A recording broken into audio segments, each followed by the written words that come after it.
Plus two physics chapter 7-ൽ നിന്ന് ഇതുവരെ എക്സാമിന് ചോദിച്ചിട്ടുള്ളതും ചോദിക്കാൻ സാധ്യതയുള്ളതുമായ പ്രോബ്ലംസ് ആണ് ഇന്ന് നമ്മൾ ഡിസ്കസ് ചെയ്യുന്നത്. Root mean square value of voltage is given that 200 into root 2 volts. Calculate peak voltage. അപ്പം റൂട്ട് മീൻ സ്ക്വയർ വാല്യൂ തന്നിട്ടുണ്ട്. പീക്ക് വോൾട്ടേജ് കണ്ടുപിടിക്കാനാണ് നമ്മളോട് ആവശ്യപ്പെട്ടിരിക്കുന്നത്. given VRMS, root mean square value of voltage. VRMS is 200 into root 2 volt. Peak voltage നമ്മളതിനെ VCO എന്നാണ് നമ്മൾ represent ചെയ്യുന്നത്, അല്ലെങ്കിൽ VO. അത് എന്താണ്? RMS വാല്യൂ ഇൻറ്റു റൂട്ട് 2 ആണ്. അപ്പോൾ ഇവിടെ RMS വാല്യൂ എന്ന് പറയുന്നത് 200 റൂട്ട് 2 തന്നിട്ടുണ്ട്, ഇൻറ്റു റൂട്ട് 2. അപ്പം 200 ഇൻറ്റു റൂട്ട് 2 ഇൻറ്റു റൂട്ട് 2 എന്ന് നമുക്ക് ലഭിക്കും. അപ്പോൾ നമുക്ക് പീക്ക് വോൾട്ടേജ് 400 വോൾട്ട് എന്ന് ലഭിക്കും. ഇതാണ് peak voltage. Root mean square value തന്നു കഴിഞ്ഞാൽ ഇങ്ങനെയാണ് നമ്മൾ പീക്ക് വോൾട്ടേജ് കണ്ടുപിടിക്കുന്നത്.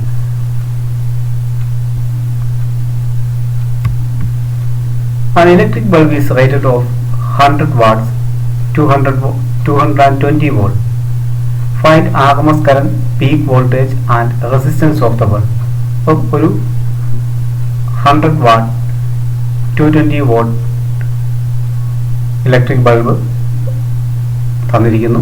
അതിൻ്റെ RMS കറണ്ടും പീക്ക് വോൾട്ടേജും ബൾബിൻ്റെ റെസിസ്റ്റൻസും കണ്ടുപിടിക്കാനാണ് നമ്മളോട് ആവശ്യപ്പെട്ടിരിക്കുന്നത്. നമുക്ക് അറിയാം 100 വാട്ട്സ് എന്ന് പറഞ്ഞ് തന്നിരിക്കുന്നത് അതിൻ്റെ പവറാണ്. അപ്പം P is equal to 100 watts എന്ന് നമുക്ക് എഴുതാം. ഇനി അതുപോലെ തന്നെ RMS വാല്യൂ ആണ് നമുക്ക് 220 വോൾട്ട് എന്ന് പറഞ്ഞ് തന്നിരിക്കുന്നു. RMS വാല്യൂ 220 വോൾട്ട് എന്ന് തന്നിരിക്കുന്നു. ഇനി നമുക്കറിയാം power P is equal to root mean square value of voltage into current. അതായത് വോൾട്ടേജ് ഇൻറ്റു കറണ്ട് ആണ് നമ്മൾ പവർ എന്ന് പറയുന്നത്. ഇവിടെ RMS വാല്യൂ ഇൻറ്റു IRMS, വോൾട്ടേജിൻ്റെയും കറണ്ടിൻ്റെയും RMS വാല്യൂ തമ്മിൽ മൾട്ടിപ്ലൈ ചെയ്യുമ്പോൾ നമുക്ക് പവർ കിട്ടും. ഇത് നമുക്ക് IRMS കണ്ടുപിടിക്കാം. കറണ്ടിൻ്റെ RMS വാല്യൂ കാണാനായിട്ട് power divide by root mean square value of voltage അല്ലെങ്കിൽ EMF, രണ്ടും സെയിം ആണ്, വോൾട്ടേജ് അല്ലെങ്കിൽ EMF. നമുക്ക് ഇങ്ങനെ കിട്ടും. നമുക്ക് RMS തന്നിട്ടുണ്ട് 220 വോൾട്ട് എന്ന് തന്നിട്ടുണ്ട്. അതുപോലെ പവർ എന്ന് പറയുന്നത് 100 വാട്ട്സ് എന്ന് തന്നിട്ടുണ്ട്. അപ്പോൾ നമുക്ക് 100 ഡിവൈഡ് ബൈ 220 0.455 ആംപിയർ നമുക്ക് ലഭിക്കും. RMS വാല്യൂ എന്ന് പറയുന്നത് 0.455 ആംപിയർ ആണ്, RMS വാല്യൂ ഓഫ് കറണ്ട്. അപ്പം കറണ്ടിൻ്റെ RMS വാല്യൂ നമുക്ക് കണ്ടി 0.455 ആംപിയർ നമുക്ക് ലഭിച്ചു. ഇനി നമ്മളോട് പീക്ക് വോൾട്ടേജ് കാണാൻ പറഞ്ഞിട്ടുണ്ട്. പീക്ക് വോൾട്ടേജ് എന്ന് പറയുന്നത് is equal to root 2 into RMS value of EMF. root 2 into RMS value എന്ന് പറയുന്നത് 220 ആണെന്ന് തന്നിട്ടുണ്ട്. അപ്പോൾ നമുക്ക് 311 വോൾട്ട് എന്ന് കിട്ടും. 311 volt peak value of EMF. Then നമുക്ക് റെസിസ്റ്റൻസ് കാണണമെന്ന് പറഞ്ഞിട്ടുണ്ട്. റെസിസ്റ്റൻസ് എന്ന് പറയുന്നത് നമുക്കറിയാം വോൾട്ടേജ് ബൈ കറണ്ട് ആണ്. ഇവിടെ വോൾട്ടേജിന് പകരം നമ്മൾ EMF ആണ് ഉപയോഗിക്കുന്നത്. അപ്പോൾ root mean square value of EMF divide by കറണ്ടിൻ്റെ റൂട്ട് മീൻ സ്ക്വയർ വാല്യൂ. അപ്പോൾ എന്ത് കിട്ടും? 220 ഡിവൈഡ് ബൈ 0.555 കിട്ടും. അപ്പം നമുക്ക് IRMS എന്ന് പറയുന്നത് 0.455 നമുക്ക് ലഭിച്ചിട്ടുണ്ട്. അപ്പോൾ നമുക്ക് 220 ഡിവൈഡ് ബൈ 0.455 എന്ന് കിട്ടും. അതിൻ്റെ ആൻസർ 483.5 ഓം ആണ്. അപ്പോൾ റെസിസ്റ്റൻസ് നമുക്ക് 483.5 ഓം എന്ന് ലഭിക്കും.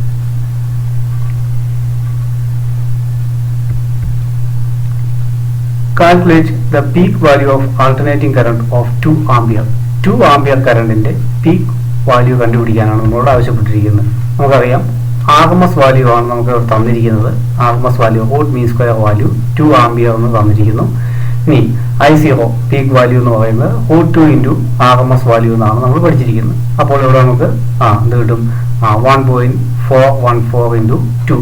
റൂട്ട് 2ൻ്റെ വാല്യൂ ആണ് 1.414 ഇൻറ്റു 2 എന്ന് കിട്ടും. അപ്പോൾ നമുക്ക് 2.82 ആംപിയർ എന്ന് കിട്ടും. പീക്ക് വാല്യൂ ഓഫ് കറണ്ട് എന്ന് പറയുന്നത് 2.82 ആംപിയർ ആണ്. Peak value of current is 2.82 ampere. A pure inductor of 25 millihenry is connected to an AC source of 220 volt. Find inductive reactance and RMS current. നമുക്ക് ഒരു inductor ആണ് തന്നിരിക്കുന്നത്. ആ ഇൻഡക്ടറിന്റെ ഇൻഡക്റ്റൻസിന്റെ value നമുക്ക് തന്നിട്ടുണ്ട് 25 മില്ലി ഹെൻറി തന്നിരിക്കുന്നു. അതുപോലെ തന്നെ അതിന്റെ വോൾട്ടേജ് സോഴ്സ് എന്ന് പറയുന്നത് നമുക്ക് RMS വാല്യൂ ആണ് തന്നിരിക്കുന്നത്. വോൾട്ടേജിന്റെ RMS വാല്യൂ അല്ലെങ്കിൽ EMFന്റെ RMS വാല്യൂ ആണ് തന്നിരിക്കുന്നത്. 220 വോൾട്ട് എന്ന് തന്നിരിക്കുന്നു. നമുക്ക് തന്നിരിക്കുന്ന കാര്യങ്ങളൊന്ന് എടുത്തെഴുതാം. L ഇൻഡക്റ്റൻസ് 25 മില്ലി ഹെൻറി ആണ്. അത് ഹെൻറിയിലേക്ക് മാറ്റുമ്പോൾ 25 × 10⁻³ ഹെൻറി എന്ന് കിട്ടും. ഇനി RMS value of EMF 220 volt എന്ന് തന്നിട്ടുണ്ട്. അതുപോലെ തന്നെ നമുക്കറിയാം കറണ്ടിന്റെ AC കറണ്ടിന്റെ നമ്മൾ സാധാരണ ഉപയോഗിക്കുന്ന AC കറണ്ടിന്റെ ഫ്രീക്വൻസി എന്ന് പറയുന്നത് 50 ഹെർട്സ് ആണ്. നമ്മൾ സാധാരണ വീടുകളിൽ ഉപയോഗിക്കുന്ന AC കറണ്ടിന്റെ ഫ്രീക്വൻസി എന്ന് പറയുന്നത് 50 ഹെർട്സ് ആണ്. അപ്പോൾ ഈ 3 കാര്യങ്ങളാണ് ക്വസ്റ്റ്യൻ്റെ അകത്തുള്ളത്. ഇൻഡക്റ്റൻസിന്റെ വാല്യൂ ഉണ്ട്, അതുപോലെ തന്നെ RMS വാല്യൂ ഓഫ് EMF ഉണ്ട്. ഇനി ഫ്രീക്വൻസി AC കറണ്ട് എന്ന് പറഞ്ഞിട്ടുണ്ടെങ്കിൽ അതിന്റെ ഫ്രീക്വൻസി എന്ന് പറയുന്നത് 50 ഹെർട്സ് ആണ്. അങ്ങനെയെങ്കിൽ നമുക്കറിയാം ഇൻഡക്റ്റീവ് റിയാക്റ്റൻസ് ആണ് നമുക്ക് കണ്ടുപിടിക്കേണ്ടത്. ആദ്യം ഇൻഡക്റ്റീവ് റിയാക്റ്റൻസ് നമ്മൾ XL എന്നാണ് റെപ്രസെന്റ് ചെയ്യുന്നത്. XL = L ഒമേഗ ആണ് നമ്മൾ പഠിച്ചിട്ടുണ്ട്. L എന്ന് പറയുന്നത് ഇൻഡക്റ്റൻസ് ആണ് ഇൻറ്റു ഒമേഗ. ഇനി ഒമേഗയുടെ വാല്യൂ 2πf എന്ന് നമ്മൾ പഠിച്ചു. Omega = 2πf. അപ്പോൾ L × 2πf നമുക്ക് ലഭിക്കും. Lന്റെ വാല്യൂ 25 × 10⁻³ എന്ന് കിട്ടിയിട്ടുണ്ട്. 2 × പൈയുടെ വാല്യൂ 3.14 ഇൻറ്റു എഫിന്റെ വാല്യൂ ഫ്രീക്വൻസി എന്ന് പറയുന്നത് 50 ആണ് നമ്മൾ പറയുന്നത്. അപ്പോൾ ഇതിനെ മൾട്ടിപ്ലൈ ചെയ്യുമ്പോൾ നമുക്ക് 7.85 ഓം എന്ന് കിട്ടും. അപ്പം ഇൻഡക്റ്റീവ് റിയാക്റ്റൻസിന്റെ യൂണിറ്റ് എന്ന് പറയുന്നത് ഓം ആണ്. അപ്പം ഇൻഡക്റ്റീവ് റിയാക്റ്റൻസ് XL = 7.85 ഓം എന്ന് നമുക്ക് ആൻസർ ലഭിക്കും. ഇനി നമുക്ക് ഇതിന്റെ RMS വാല്യൂ കൊണ്ട് കണ്ടുപിടിക്കണം. കറണ്ടിന്റെ RMS വാല്യൂ എന്ന് പറയുന്നത് voltage of RMS value of voltage divide by inductive reactance ആണ്. ഇവിടെ EMFന്റെ RMS value divide by XL ചെയ്താൽ മതിയാവും. അപ്പോൾ നമുക്കിവിടെ EMFന്റെ RMS വാല്യൂ എന്ന് പറയുന്നത് 220 എന്ന് തന്നിട്ടുണ്ട്. അതുപോലെ XL നമ്മളിപ്പോൾ കണ്ടുപിടിച്ചു 7.85. പിന്നെ ഡിവൈഡ് ചെയ്യുമ്പോൾ നമുക്ക് 28 ആംപിയർ എന്ന് കിട്ടും. RMS value of current is 28 ampere. Root mean square value of current is 28 ampere. A capacitor of 15 microfarad is connected to a 220 volt 50 hertz source. Find the capacitive reactance, RMS value and peak value of current. ഒരു capacitor തന്നിരിക്കുന്നു. അതിന്റെ capacitance 15 microfarad ആണ്. അത് ഒരു 220 volt 50 hertz സോഴ്സിലേക്ക് connect ചെയ്തിരിക്കുന്നു. അങ്ങനെയെങ്കിൽ capacitive reactance കണ്ടുപിടിക്കണം, RMS വാല്യൂ കണ്ടുപിടിക്കണം, പീക്ക് വാല്യൂ ഓഫ് കറണ്ട്. ഇത്രയും കാര്യങ്ങളാണ് നമ്മളോട് കണ്ടുപിടിക്കാൻ ആവശ്യപ്പെട്ടിരിക്കുന്നത്. തന്നിരിക്കുന്ന കാര്യങ്ങൾ നമുക്ക് നോക്കാം. സിയുടെ വാല്യൂ, കപ്പാസിറ്റൻസിന്റെ വാല്യൂ C = 50 മൈക്രോഫാരഡ് എന്നാണ് തന്നിരിക്കുന്നത്. അതിനെ ഫാരഡിലേക്ക് മാറ്റുമ്പോൾ 15 × 10⁻⁻6 ഫാരഡ് എന്ന് കിട്ടും. സിയുടെ വാല്യൂ 15 × 10⁻6 ഫാരഡ്. ഇനി RMS വാല്യൂ ഓഫ് EMF അല്ലെങ്കിൽ വോൾട്ടേജ് അത് നമുക്ക് 220 വോൾട്ട് എന്ന് തന്നിട്ടുണ്ട്. അതുപോലെ ഫ്രീക്വൻസി എന്ന് പറയുന്നത് 50 ഹെർട്സ് ആണെന്നും ക്വസ്റ്റ്യൻ തന്നിട്ടുണ്ട്. ഇനി നമ്മളോട് കപ്പാസിറ്റീവ് റിയാക്റ്റൻസ് കണ്ടുപിടിക്കാനാണ് പറഞ്ഞിരിക്കുന്നത്. നമ്മൾ XC എന്നാണ് നമ്മൾ റെപ്രസെന്റ് ചെയ്യുന്നത്. XC = 1/C ഒമേഗ നമ്മൾ പഠിച്ചിട്ടുണ്ട്. ഇനി ഒമേഗ എന്ന് പറയുന്നത് 2πf ആണ്. അപ്പോൾ നമുക്ക് എന്ത് കിട്ടും? 1/C × 2πf എന്ന് കിട്ടും. 1/C യുടെ വാല്യൂ 15 × 10⁻6 ആണ്. അതുപോലെ 2 × പൈ 3.14 × എഫിന്റെ വാല്യൂ 50. നമ്മൾ ഇതിനെ സിംപ്ലിഫൈ ചെയ്യുമ്പോൾ നമുക്ക് 212 ഓം എന്ന് കിട്ടും. അപ്പം കപ്പാസിറ്റീവ് റിയാക്റ്റൻസിന്റെ യൂണിറ്റ് ഓം ആണ്. അപ്പോൾ വാല്യൂ 212 ഓം എന്ന് ലഭിക്കും. ഇനി നമുക്ക് ഇതിന്റെ RMS വാല്യൂ കണ്ടുപിടിക്കണം, അതുപോലെ പീക്ക് വാല്യൂ ഓഫ് കറണ്ട് കണ്ടുപിടിക്കണം. അതിനാദ്യം നമ്മൾ കറണ്ടിന്റെ RMS വാല്യൂ കണ്ടുപിടിക്കുകയാണ്. RMS വാല്യൂ എന്ന് പറയുന്നത് നമ്മളോട് പറഞ്ഞിട്ടുണ്ട് വോൾട്ടേജിന്റെ RMS വാല്യൂ അല്ലെങ്കിൽ EMFന്റെ RMS value divide by capacitive reactance. ഇവിടെ കപ്പാസിറ്റീവ് റിയാക്റ്റൻസ് 212 എന്ന് കിട്ടി. ക്വസ്റ്റ്യൻ്റെ അകത്ത് RMS വാല്യൂ 220 തന്നിട്ടുണ്ട്. അപ്പോൾ നമ്മൾ ഇതിനെ ഡിവൈഡ് ചെയ്യുമ്പോൾ നമുക്ക് RMS വാല്യൂ 1.04 ആംപിയർ എന്ന് കിട്ടും. അപ്പോൾ RMS value of current is 1.04 ampere. ഇനി പീക്ക് വാല്യൂ എന്ന് പറയുന്നത് I0 എന്നാണ് നമ്മൾ റെപ്രസെന്റ് ചെയ്യുന്നത്. I0 = √2 × IRMS നമ്മൾ പഠിച്ചിട്ടുള്ളതാണ്. I0 = √2 × IRMS. ഇനി √2 × RMS വാല്യൂ നമുക്കിപ്പോൾ കിട്ടി 1.04 എന്ന് ലഭിച്ചിട്ടുണ്ട്. √2 × 1.04 എന്ന് പറഞ്ഞാൽ 1.47 ആംപിയർ എന്ന് ലഭിക്കും. അപ്പം peak value of current I0 = 1.47 ampere എന്ന് നമുക്ക് ആൻസർ ലഭിക്കും. An inductor of 0.3 Henry, capacitor of 60 microfarad and a resistor of 50 ohm are connected in series with a 100 20 volt 50 hertz supply. Calculate the impedance of the circuit and the current flowing through it. ഒരു inductor തന്നിട്ടുണ്ട്, അതിൻ്റെ inductance 0.3 Henry ആണ്. Capacitor ഉണ്ട് 60 microfarad, ഒരു resistor ഉണ്ട് 50 ഓം. ഇതൊരു LCR സർക്യൂട്ടാണ്. ഇനി അതിലേക്ക് നമ്മൾ കൊടുത്തിരിക്കുന്ന സപ്ലൈ എന്ന് പറയുന്നത് 120 വോൾട്ട് 50 ഹെർട്സ് സപ്ലൈ ആണ്. അതിൻ്റെ ഇമ്പിഡൻസ് കണ്ടുപിടിക്കാനാണ് നമ്മളോട് പറഞ്ഞിരിക്കുന്നത്. അതുപോലെ സർക്യൂട്ടിലൂടെ കറണ്ട് ഫ്ലോ ചെയ്യുന്ന കറണ്ടും കണ്ടുപിടിക്കണം. ഇനി തന്നിരിക്കുന്ന കാര്യങ്ങൾ നമുക്കൊന്ന് എഴുതാം. ആദ്യം തന്നിരിക്കുന്നു L ഇൻഡക്റ്റൻസ് 0.3 ഹെൻറി. ഇനി സിയുടെ വാല്യൂ തന്നിട്ടുണ്ട് 60 മൈക്രോ ഫാരഡ് എന്നാണ്. അതിനെ ഫാരഡിലേക്ക് മാറ്റുമ്പോൾ 60 × 10⁻⁻6 ഫാരഡ് എന്ന് കിട്ടും. റെസിസ്റ്റൻസിന്റെ വാല്യൂ 50 ഓം എന്ന് തന്നിട്ടുണ്ട്. അതുപോലെ RMS വാല്യൂ വോൾട്ടേജ് അല്ലെങ്കിൽ EMFന്റെ RMS വാല്യൂ എന്ന് പറയുന്നത് 120 വോൾട്ട് എന്ന് തന്നിട്ടുണ്ട് ക്വസ്റ്റ്യൻ്റെ അകത്ത്. അതുപോലെ എഫിന്റെ വാല്യൂ 50 ഹെർട്സ് എന്ന് തന്നിട്ടുണ്ട്. നമുക്കറിയാം F = അതായത് ഒമേഗ നമുക്ക് കണ്ടുപിടിക്കണം. ഒമേഗ കണ്ടുപിടിക്കാനായിട്ട് നമ്മൾ 2πf എന്ന് പറയുന്ന വാല്യൂ ഒമേഗ = 2πf എന്ന് പറയുന്ന എക്സ്പ്രഷൻ നമ്മൾ യൂസ് ചെയ്യുവാണ്. അപ്പോൾ എന്ത് കിട്ടും? 2 × 3.14 × 15 നമുക്ക് കിട്ടും. അപ്പോൾ ഒമേഗയുടെ വാല്യൂ നമുക്ക് 314 റേഡിയൻ പെർ സെക്കൻഡ് എന്ന് കിട്ടും. ഒമേഗയുടെ വാല്യൂ നമുക്ക് കിട്ടുന്നത് 314 റേഡിയൻ പെർ സെക്കൻഡ് എന്നാണ് ലഭിക്കുന്നത്. ഇനി ഇമ്പിഡൻസ് കണ്ടുപിടിക്കണം. ഇമ്പിഡൻസ് കാണാനുള്ള ഇക്വേഷൻ നമുക്കറിയാം. Z = √R² + L omega - 1/C ω² അതായത് XL - 1/XC. ഇതാണ് നമ്മൾ യൂസ് ചെയ്യുന്നത്. നമുക്കിവിടെ എല്ലിൻ്റെ ഒമേഗയുടെയും ടേംസിലാണ് തന്നിരിക്കുന്നത്. അപ്പോൾ നമുക്ക് നോക്കാം. ആറിൻ്റെ വാല്യൂ തന്നിട്ടുണ്ട് 50 ആണ്. അപ്പോൾ 50² പ്ലസ് ഇനി ഇവിടെ എല്ലിൻ്റെ വാല്യൂ 3 ആണെന്ന് തന്നിട്ടുണ്ട്. അനി അപ്പോൾ എന്ത് കിട്ടും? 3 × 314 മൈനസ് 1/60 × 10⁻⁻6 കപ്പാസിറ്റൻസിന്റെ വാല്യൂ 60 × 10⁻⁻6 ആണ്. ഇൻറ്റു ഒമേഗയുടെ വാല്യൂ 314 ഹോൾ സ്ക്വയർ നമുക്ക് ലഭിക്കും. ഇനി ഇവിടെ നമ്മൾ പിന്നെ സ്ക്വയർ ചെയ്ത് എഴുതുവാണ്. അപ്പം 2500 പ്ലസ് 942 മൈനസ് 1/ ഈ വാല്യൂ ഇത്രയും ചെയ്ത് കഴിഞ്ഞ് കഴിയുമ്പോഴേക്കും നമുക്ക് ഇതിനെ സിംപ്ലിഫൈ ചെയ്യുമ്പോൾ നമുക്ക് കിട്ടുന്നത് Z = 64.66 ഓം എന്ന് കിട്ടും. അപ്പം ഇമ്പിഡൻസിന്റെ വാല്യൂ നമുക്ക് കിട്ടുന്നത് 64.66 ഓം എന്നാണ് ലഭിക്കുന്നത്. ഇനി RMS വാല്യൂ നമുക്ക് കണ്ടുപിടിക്കണം. RMS വാല്യൂ കണ്ടുപിടിക്കാനായിട്ട് വോൾട്ടേജിന്റെ RMS value divided by Z എന്ന് പറയുന്നത് ഇമ്പിഡൻസ് ആണ്.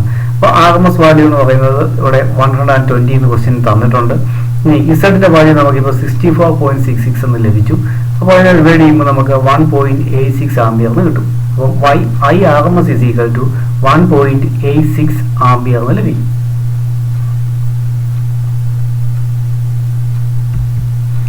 An inductor of 100 millihenry 20 microfarad capacitor, a resistor of 10 ohm are connected in series to a 100 volt 50 hertz alternating source. ഒരു LCR സർക്യൂട്ടാണ് വീണ്ടും തന്നിരിക്കുന്നത്. ഇൻഡക്ടറിന്റെ വാല്യൂ തന്നിട്ടുണ്ട് 100 മില്ലി ഹെൻറി ആണ്. കപ്പാസിറ്റൻസിന്റെ വാല്യൂ 20 മൈക്രോഫാരഡ് ആണ്. റെസിസ്റ്റൻസിന്റെ വാല്യൂ 10 ഓം ആണ്. ഇനി അത് കണക്ട് ചെയ്തിരിക്കുന്നത് 100 volt 50 hertz alternating source AC ആയിട്ട് കണക്ട് ചെയ്തിരിക്കുന്നു. അപ്പോൾ നമ്മളോട് കണ്ടുപിടിക്കാൻ പറഞ്ഞിരിക്കുന്നത് impedance of the circuit in resonance. റെസൊണൻസിലുള്ള ഇമ്പിഡൻസ് കണ്ടുപിടിക്കണം, കറണ്ട് അറ്റ് റെസൊണൻസ് കണ്ടുപിടിക്കണം, റെസൊണൻസ് ഫ്രീക്വൻസി കണ്ടുപിടിക്കണം. 3 കാര്യങ്ങളാണുള്ളത്. റെസൊണൻസിലുള്ള ഇമ്പിഡൻസ് കണ്ടുപിടിക്കണം, റെസൊണൻസിലുള്ള കറണ്ട് കണ്ടുപിടിക്കണം, റെസൊണന്റ് ഫ്രീക്വൻസി കണ്ടുപിടിക്കണം. ആദ്യം നമുക്ക് തന്നിരിക്കുന്ന കാര്യങ്ങളൊന്നും എഴുതാം. എല്ലിന്റെ വാല്യൂ 100 മില്ലി ഹെൻറി ആണ്. 100 × 10⁻³ ഹെൻറി. കപ്പാസിറ്റൻസിന്റെ വാല്യൂ 20 മൈക്രോഫാരഡ് ആണ്. 20 × 10⁻⁻6 ഫാരഡ്. ആറിന്റെ വാല്യൂ 10 ഓം. RMS വാല്യൂ തന്നിട്ടുണ്ട് 100 volt. Frequency 50 hertz.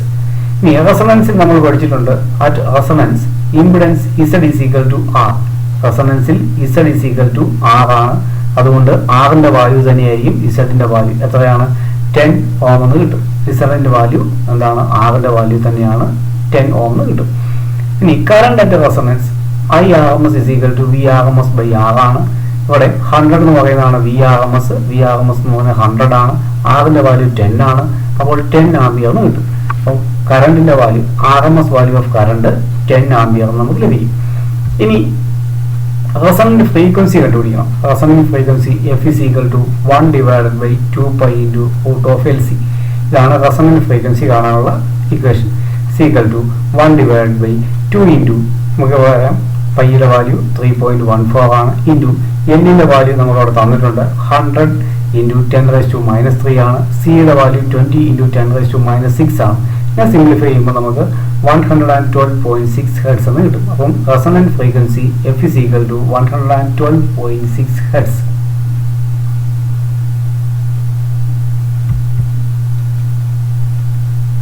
A power transmission line feeds an input of 2300 volt to a step-down transformer with primary windings of 4000 turns.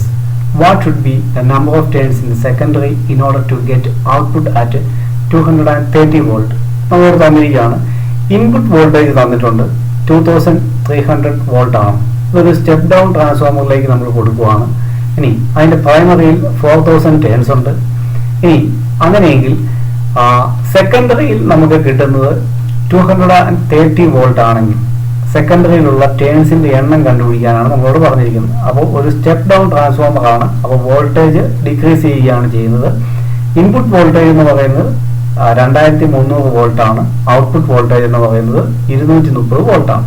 ഇനി നമുക്ക് പ്രൈമറിയിലുള്ള ടേൺസിന്റെ എണ്ണം, ചുറ്റുകളുടെ എണ്ണം 4000 ആണെന്ന് പറഞ്ഞിട്ടുണ്ട്. അങ്ങനെയെങ്കിൽ സെക്കൻഡറിയിൽ ഈ 230 വോൾട്ട് കിട്ടുമ്പോൾ സെക്കൻഡറിയിൽ എത്ര ടേൺസ് ഉണ്ടായിരിക്കും എന്നാണ് ചോദിച്ചിരിക്കുന്നത്.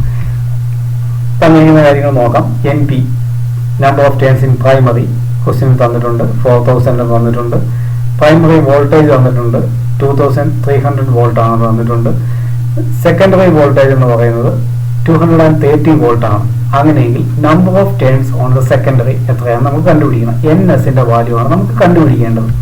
നമുക്കറിയാം V P by V S is equal to N P by N S. ഇതാണ് പ്രൈമറി വോൾട്ടേജും സെക്കൻഡറി വോൾട്ടേജും അതുപോലെ നമ്പർ ഓഫ് ടേൺസ് ഇൻ പ്രൈമറിയും നമ്പർ ഓഫ് ടേൺസ് ഇൻ സെക്കൻഡറിയും തമ്മിലുള്ള relation. V P by V S is equal to N P by N S. ഇതിൽ നമുക്ക് N S കണ്ടുപിടിക്കാം. എൻ എസ് കണ്ടുപിടിക്കാനായിട്ട് എൻ എസിന്റെ നമ്മൾ ഇങ്ങോട്ട് മാറ്റുന്നു, വി പി എ നമ്മൾ മാറ്റുന്നു. ഇപ്പം എന്ത് കിട്ടും? N P by V P into V S, N P by V P into V S. ഇവിടെ നോക്കുക എത്രയാണ്? 4000 into 230 divide by 2300. 4000 into 230 divide by 2300. അപ്പം നമുക്ക് ഇതിനെ സിംപ്ലിഫൈ ചെയ്യുമ്പോൾ നമുക്ക് എൻ എസിന്റെ വാല്യൂ 400 എന്ന് കിട്ടും. അപ്പം number of turns on the secondary 400 ആയിരിക്കും. Number of turns on the secondary is 400. A transformer steps up 120 volt to 4800 volt. The current in its primary and secondary are 5 ampere and 0.1 ampere. Find the efficiency of the transformer. ഒരു step up transformer ആണ് തന്നിരിക്കുന്നത്. അതിന്റെ input voltage അല്ലെങ്കിൽ primary voltage എന്ന് പറയുന്നത് 120 volt ആണ്. അത് step up ചെയ്യുന്നു, 4800 വോൾട്ട് ആയിട്ട് ഇൻക്രീസ് ചെയ്യുന്നു. ഇനി പ്രൈമറിയിലുള്ള കറണ്ട് 5 ആംപിയർ ആണ്, സെക്കൻഡറിയിലുള്ള കറണ്ട് 0.1 ആംപിയർ ആണ്. അങ്ങനെയെങ്കിൽ ഈ ട്രാൻസ്ഫോമറിന്റെ എഫിഷ്യൻസി കണ്ടുപിടിക്കാനാണ് നമ്മളോട് പറഞ്ഞിരിക്കുന്നത്. തന്നിരിക്കുന്ന കാര്യങ്ങൾ നോക്കാം. V P primary voltage 120 volt, secondary voltage 4800 volt. Primary current 5 ampere, secondary current 0.1 ampere. നമുക്കറിയാം efficiency eta is equal to V S into I S divide by V P by I P. എഫിഷ്യൻസി കാണാനുള്ള equation നമ്മൾ പറഞ്ഞായിരുന്നു. Output power divide by input power ആണ്. അപ്പോൾ നമുക്ക് കിട്ടും V S divide by I S V S into I S divide by V P into I P. നമ്മളിത് multiply ചെയ്യുന്ന മാത്രമേ ഉള്ളൂ. 4800 ഇൻറ്റു 0.1 ഡിവൈഡഡ് ബൈ 120 ഇൻറ്റു 5. അപ്പോൾ നമുക്ക് എഫിഷ്യൻസി 0.8 എന്നാണ് കിട്ടുന്നത്. നമ്മളതിനെ പെർസെൻറ്റേജിലാണ് എഫിഷ്യൻസി നമ്മൾ റെപ്രസെൻറ്റ് ചെയ്യുന്നത്. അപ്പോൾ 0.8നെ നമ്മൾ പെർസെൻറ്റേജിലേക്ക് മാറ്റി കഴിയുമ്പോൾ 80% നമുക്ക് ലഭിക്കും. അപ്പോൾ എഫിഷ്യൻസിയുടെ വാല്യൂ എത്രയാണ്? 0.8 അല്ലെങ്കിൽ 80% എഫിഷ്യൻസി നമുക്ക് ലഭിച്ചു. A step down transformer is used on 2200 volt line to deliver a current of 50 ampere at 220 volt across the secondary. Calculate the current drawn from the line. ഒരു സ്റ്റെപ്പ് ഡൗൺ ട്രാൻസ്ഫോമർ ആണ്. അതിന്റെ primary voltage 2200 volt ആണ്. അതിനെ നമ്മളോട് പറഞ്ഞിരിക്കുന്നത് 220 volt ആക്കി മാറ്റണം. അപ്പോൾ സെക്കൻഡറി വോൾട്ടേജ് എന്ന് പറയുന്നത് 220 വോൾട്ട് ആണ്. ഇനി അത് 50 ആംപിയറിലേക്കാണ് നമുക്ക് മാറ്റേണ്ടത്. അപ്പോൾ അങ്ങനെയെങ്കിൽ ആദ്യം ഉണ്ടായിരുന്ന കറണ്ട് എത്രയാണെന്ന് നമുക്ക് കണ്ടുപിടിക്കണം. പ്രൈമറിയിലുള്ള കറണ്ട് എത്രയാണെന്നാണ് നമുക്ക് കണ്ടുപിടിക്കേണ്ടത്. ഇപ്പോൾ ഇവിടെ തന്നിട്ടുണ്ട് പ്രൈമറി വോൾട്ടേജ് 2200 വോൾട്ട്, അതുപോലെ സെക്കൻഡറി വോൾട്ടേജ് 220 വോൾട്ട്, അതുപോലെ സെക്കൻഡറി കറണ്ട് 50 ആംപിയർ ആണ്. അങ്ങനെയെങ്കിൽ പ്രൈമറി കറണ്ട് എത്രയാണെന്നാണ് നമുക്ക് കണ്ടുപിടിക്കേണ്ടത്. We have Vs into Is is equal to Vp into Ip. നമുക്കറിയാവുന്ന ഇക്വേഷൻ ആണ്. Vs into Is is equal to Vp into Ip. അപ്പോൾ ഇതിൽ നമുക്ക് Ip കണ്ടുപിടിക്കാം. Ip is equal to Vs Is divided by Vp ആണ്. നമ്മൾ simplify ചെയ്യുമ്പോൾ 220 into 50 ഇതെല്ലാം തന്നിട്ടുള്ള കാര്യങ്ങളാണ്. 220 into 50 divided by 2200 is equal to 5 ampere നമുക്ക് കിട്ടും. അപ്പം ഇൻപുട്ട് കറണ്ട് എന്ന് പറയുന്നത് 5 ആംപിയർ നമുക്ക് ലഭിക്കും. അപ്പം ഈ പ്രോബ്ലംസ് എല്ലാം പരീക്ഷയ്ക്ക് ഇതിനു മുമ്പ് ചോദിച്ചിട്ടുള്ളതും അതുപോലെ ചോദിക്കാൻ സാധ്യതയുള്ളതുമായിട്ടുള്ള പ്രോബ്ലംസ് ആണ് നമ്മൾ പറഞ്ഞുകൊണ്ടിരിക്കുന്നത്. നന്നായിട്ട് ചെയ്ത് നോക്കുക. ഇതെല്ലാം നമ്മൾ നേരിട്ട് തിയറിക്കകത്ത് പറഞ്ഞിരിക്കുന്ന കാര്യങ്ങളുടെ തന്നെ നേരിട്ടുള്ള ആപ്ലിക്കേഷൻസ് ആണ് ഈ പ്രോബ്ലംസിൻ്റെ അകത്തെല്ലാം വന്നിട്ടുള്ളത്. ഇതിൽ ചില ക്വസ്റ്റ്യൻസ് പരീക്ഷയ്ക്ക് ഇതിനു മുമ്പ് പ്രീവിയസ് ക്വസ്റ്റ്യൻസിൻ്റെ അകത്ത് വന്നിട്ടുള്ളതാണ്. ചോദിക്കാൻ വളരെ സാധ്യതയുള്ള മോഡലാണ് നമ്മളിവിടെ ചെയ്തിരിക്കുന്നത്. എല്ലാം ചെയ്ത് നോക്കി ആൻസറുകൾ എങ്ങനെയാണ് കിട്ടുന്നതെന്ന് മനസ്സിലാക്കി വയ്ക്കുക. അടുത്ത ക്ലാസ്സിൽ നമുക്ക് വീണ്ടും കാണാം. Thank you.